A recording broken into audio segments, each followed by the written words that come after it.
Hey everybody, welcome out to my continuing mini-series on Best in Theme. These are games that I feel like exemplify these themes that I enjoy a lot. Previously with the A-Team we did our top 10 themes in board games, and that's where these themes come from.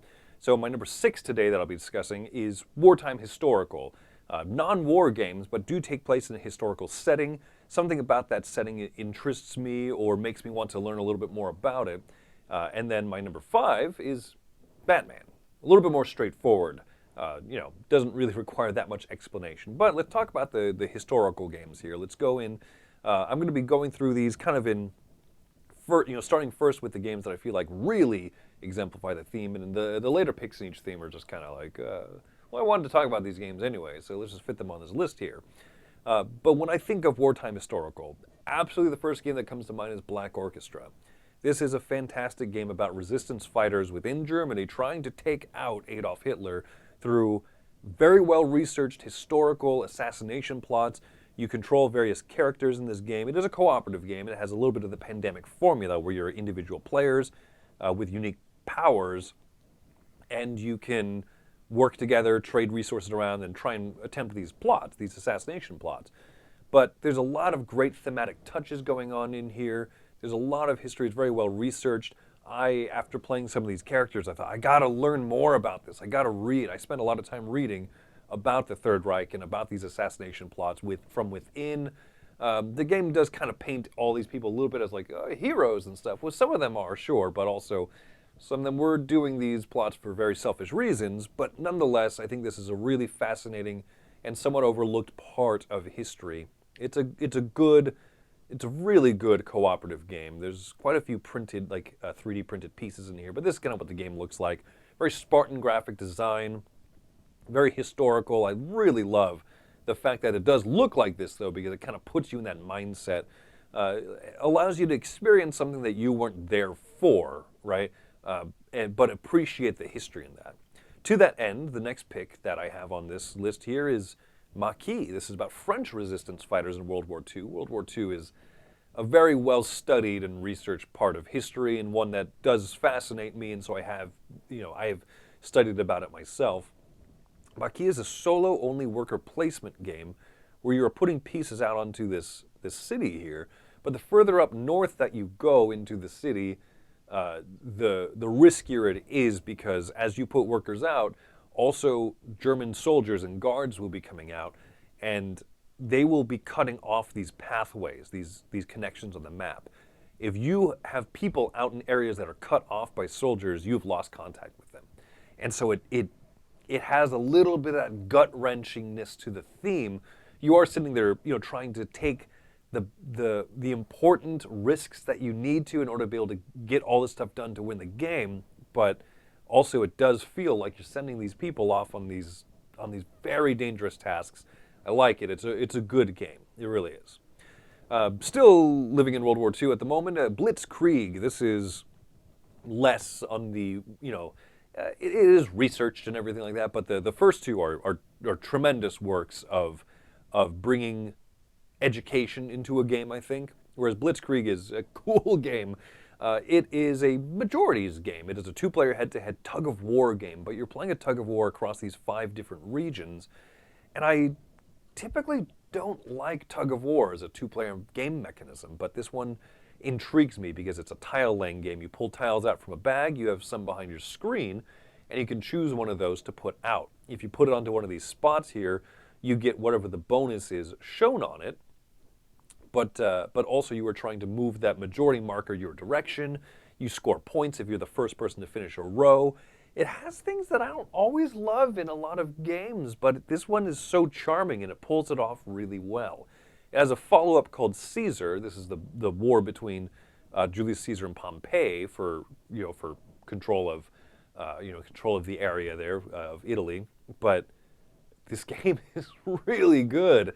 It is more of a tactical game, even on appearance. So you look at this and it's got this kind of war game looking map to it, right?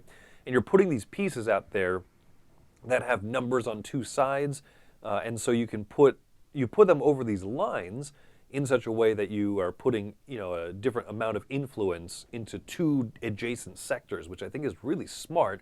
And so you're trying to have majority in these different sectors, get 20 influence out there. This game is growing on me, and it plays really well solo, and so I expect I'm going to be playing this game a lot.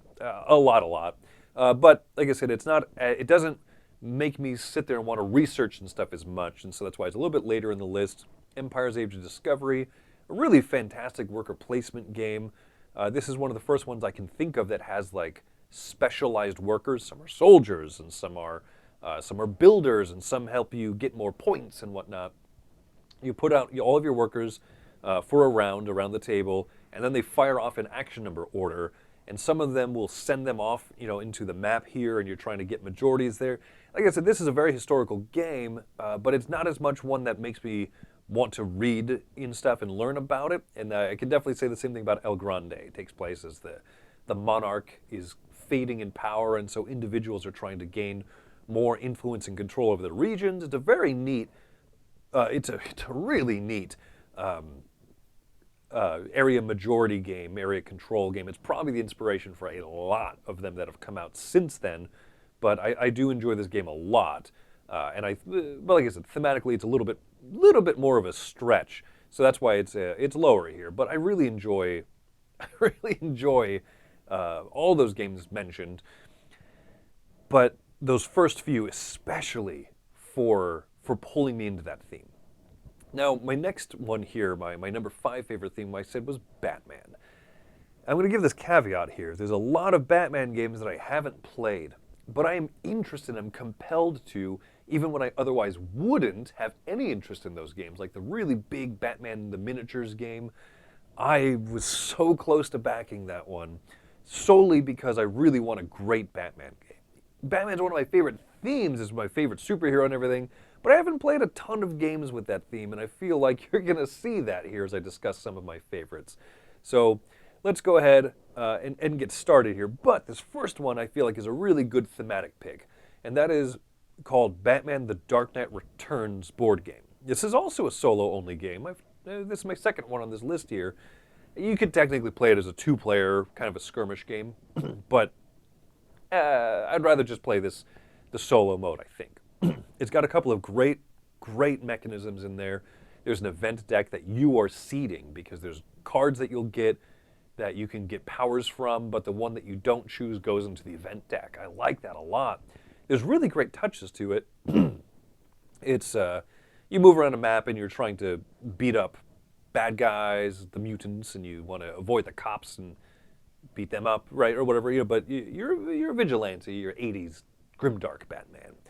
But there's just some really good stuff going on here. It does feel very Batman-y. It feels very much The Dark Knight Returns. Whether you like that comic or not, I feel like this game fits that world very well. Moving on, like I said, I haven't played that many Batman games, so I'm picking DC Comics deck building game. There's specific Batman sets and whatnot, but just any of the DC deck builders I like. This is a game that I loved at one point. For many years, I really loved it, but it's kind of fading over time. The base game is very lucky. I really like the cooperative expansions, but they're really long.